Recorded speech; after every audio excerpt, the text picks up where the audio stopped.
I just wanted to just kind of talk for a few minutes about gratitude. Certainly, there are many, many reasons for that. Even in a world that is painful, even in a world that is uh, crazy in a lot of ways, even more so in some ways than even not too not too distant past. Right, in the last couple of years, we've seen new kinds of turmoil and divides and all of that with everything that's going on with COVID and all of it. Y'all know all the stuff that's out there. And families are divided a lot of times, and there's broken relationships and politics and all of this stuff. But at the same time, with all of it, there's so much to be grateful for. And I didn't want to specifically, I'm not going to, go into a long list of that, but what I wanted to do was I wanted to talk to you for a moment as a psychologist about gratitude. It is unbelievable, the psychological, but not only psychological, but the physiological, the immunological, your immune system, okay? Your, oh gosh, cardiology. I mean, it just pretty much every system in our being is affected by this thing called gratitude. Now, one of my favorite verses is where Paul says, in everything, give thanks. A lot of people turn that around and say, give thanks for everything. Well, there's some things we're not really thankful for, right?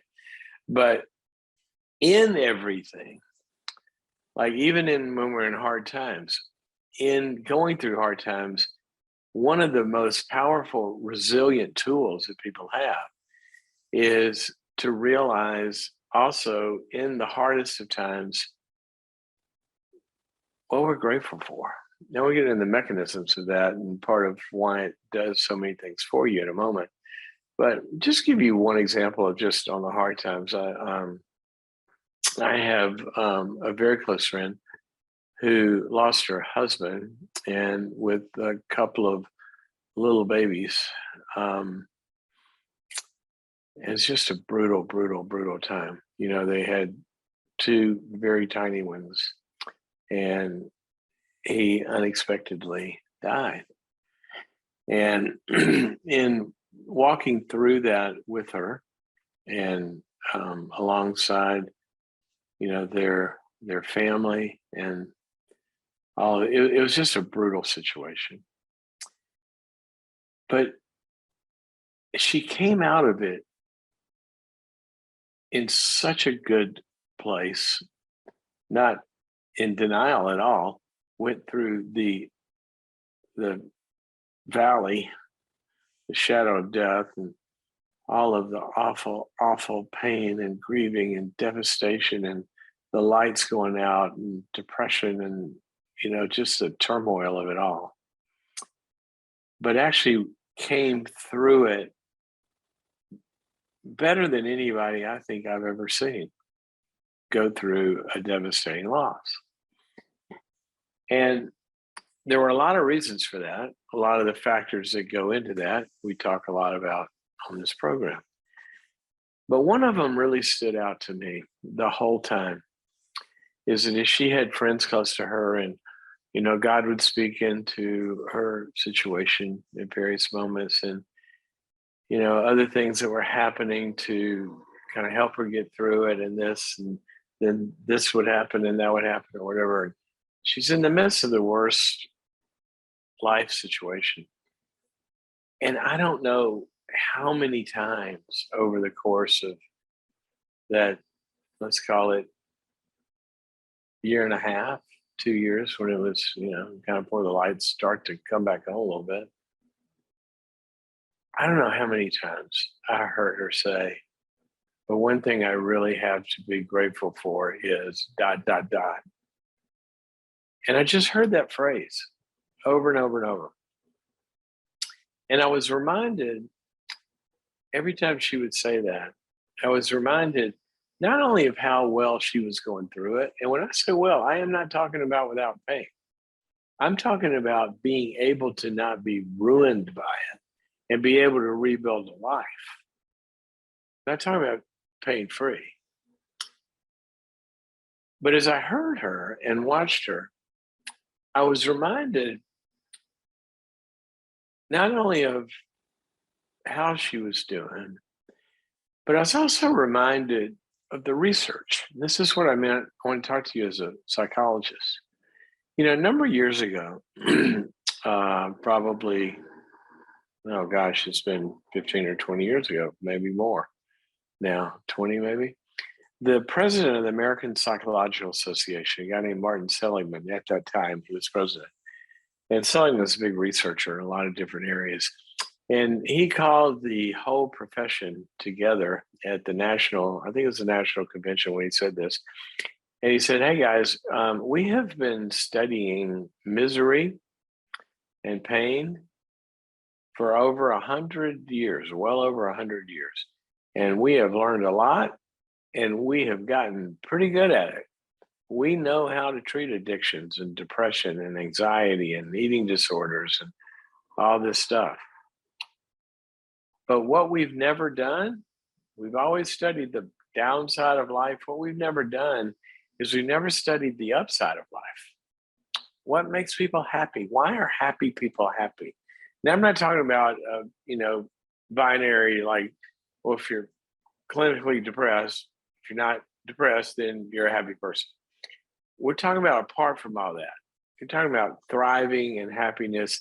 And even if there are a lot of people not depressed or they're not anxious, but they're really not happy.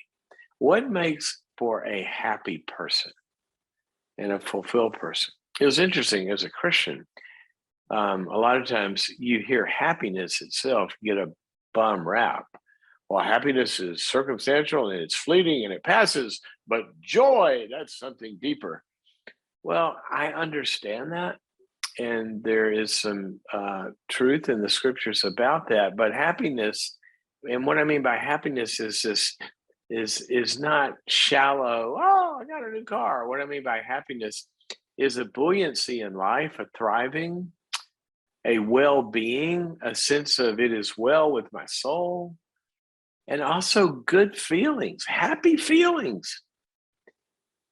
And what happened was when Seligman did that, the whole field ran to that call and went and started researching happiness. And they did this in such a robust way. For now, it's 15, 20 years of this. They even have what's come to be known now as the positive psychology movement, which is where all that started. And there were some incredible findings, and there have been, and they've been very robust, and they've held up around the world in all sorts of cultures, across all sorts of socioeconomic classes, whether rich or poor, married or single, this country, other countries, this culture, that culture, health, or somebody's healthy or not. I mean, all these, they took out all those factors. And here's what they find: that happiness, that state of well-being, is only about 10% related to our circumstances. Meaning, whether we got that car we wanted, or that job we wanted, or I get to live in the house I wanted, or I'm married, or I'm single, or whatever circumstantially. Now, when we get something we really want, we get a boost in happiness for it. That 10%, becomes kind of like in the forefront, but then quickly it goes back down. Just so the new car smell wears off, and then you go back to what they call a set point of who you are as a person. And that gets really interesting, because who you are as a person, there's a part of that that's biological and kind of constitutional, genetic. You're born with certain kinds of temperaments.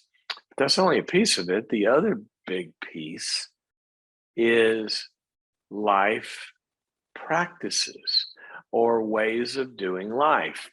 And they started to factor all those different ways of doing life, that happy people look like this. This is what they do, all of them. There aren't any happy people that don't do these things. This is what they do. And people that aren't happy pretty much don't do those things.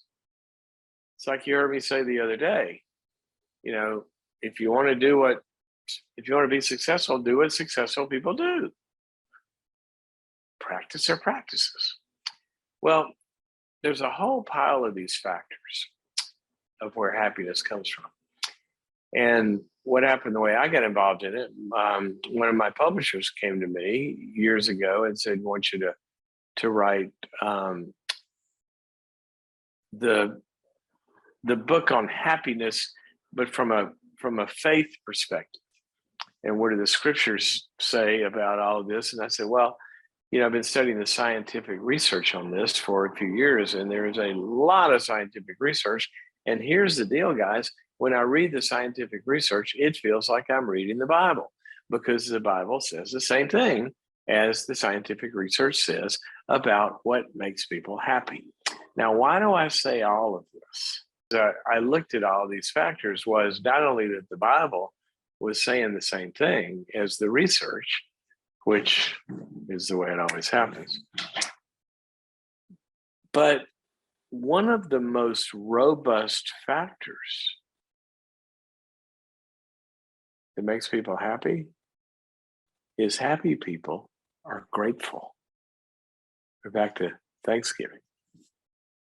Happy people are grateful people. And it's really interesting. A lot of times people think gratitude has to do with what we have. Got a lot, I'm grateful. Don't have what I want, I'm not grateful. Yeah, that's not the way it really works. In fact, entire systems of psychiatry and basically everything we know about, pretty much, not everything, but some of the best stuff we know about borderline personalities and narcissistic personality disorders, is that many, many times that pathology is fueled by envy versus gratitude. It doesn't matter what people have. It's about the heart. And if we have an envious heart, it's what the scriptures call it over and over and over, as being so destructive to our well-being, to our relationships, to our performance, to everything. Versus a grateful heart. We have an envious heart, we're in trouble. Now, here's what I want you to see about this. It's not about what we have. It's about our state of being. There are people that have more than they could ever spend or ever use or ever play with or ever live in. They're not really happy because they're not grateful for any of it, because all they can think about is more. Envying. I'll be happy when I have not what I have, but what I don't have. See, envy defines the good by that which I do not have. Now watch this math. If I'm an envious person, if I've got to have that thing, or got to have this, whatever, I got to have that purse or that gadget or that whatever it is, and I just got to have it. Well, if the good is defined by that which I don't have, once I get it, if the good is that which I don't have, I've got it. So it's not much good anymore, is it? And that's why you see closets full of crap that people couldn't live without until they got it. And they find they can live very well without it. It goes into the junk pile. Because it wasn't a real desire that when they received it from a humble and grateful heart, it became something that lived inside. And I love that object, whatever it is. Haven't you ever had a possession like that? Something that you didn't want just because it was cool or somebody else had it, or you didn't have it and you envied it. You wanted it because of the essence of what it was. It's just your heart didn't envy it. You loved it. You loved it. And those are the things that go into our heart, and they continue to feed us. They're not discarded because we're grateful for them. Now, here's the other thing about gratitude. Not only is it the opposite of envy, envy comes from arrogance, or has within it arrogance and pride and a sense of entitlement. That's why envy is so intertwined with narcissistic personality disorders and a lot of times borderline personality disorders. Because there is a sense, especially in narcissism, I'm entitled to this. Think about that word, entitled. Like the title, the ownership of it belongs to me. I hold title to this. Even when I don't have it, even when I didn't do anything to get it, I'm entitled to your respect. I'm entitled to have this, or I'm entitled to this, or I'm entitled to that. And then when we don't get what we're entitled to, what's the result? We get angry.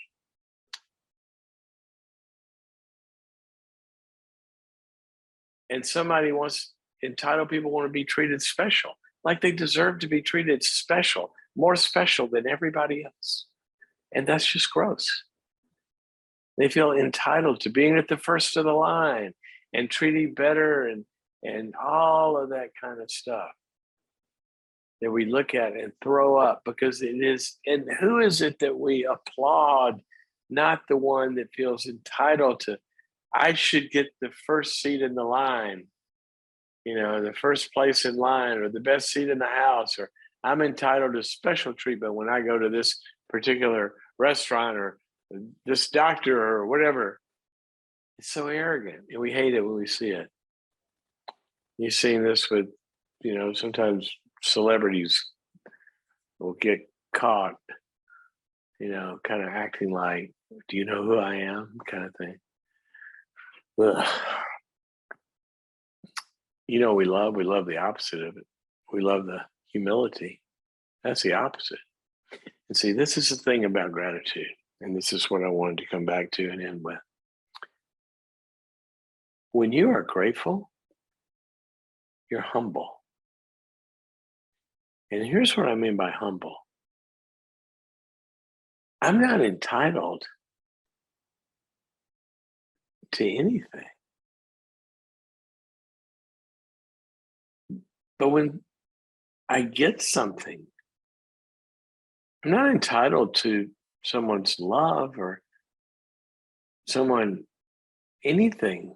I mean, we're just not. What do we do to deserve it? You didn't work for it. If you work for it, then you're not going to be grateful. You earned it, right? See how that works? But if somebody loves us and we realize that's a gift, and it hits into a humble heart, or God bestows us with something, even breath, and we didn't do anything to earn that. We didn't do anything to deserve that. Oh my gosh, what happens? I didn't do anything, and you gave this to me. I am so grateful. And what does it make us want to do? This makes us want to give thanks. It makes us want to give back. It humbles us even more. I'm not deserving of this, is the feeling. See, when we feel like we deserve something, which we can do, if you go to work, you deserve to be paid, right? But it doesn't really do much for your heart in terms of gratitude because you earned it. That's why I really have a problem with people telling people, well, you deserve to be loved. And, well, okay, if you deserve it, it means you worked for it and you earned it. And if you earned it, that's really not love. It doesn't do you much good. It's a paycheck. But what if somebody just loves you because you exist and you didn't do anything to earn that? That'll transform your life. And you know what? You just feel overwhelmed with gratitude.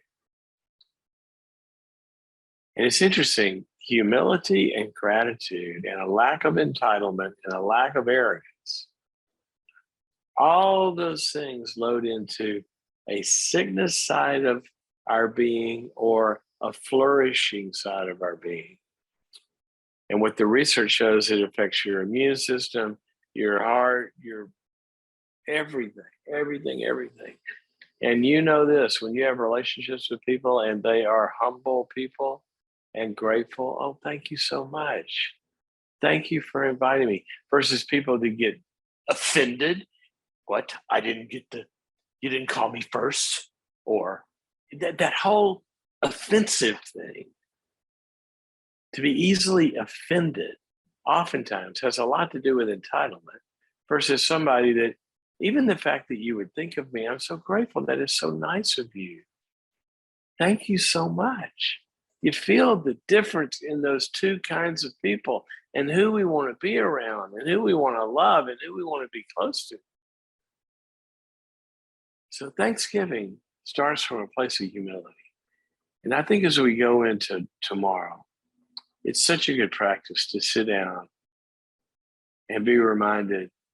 When I think of it, I don't deserve my friends.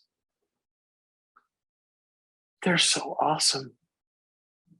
I don't deserve my church. I'm so grateful for it. I don't deserve my community. I don't deserve that so much.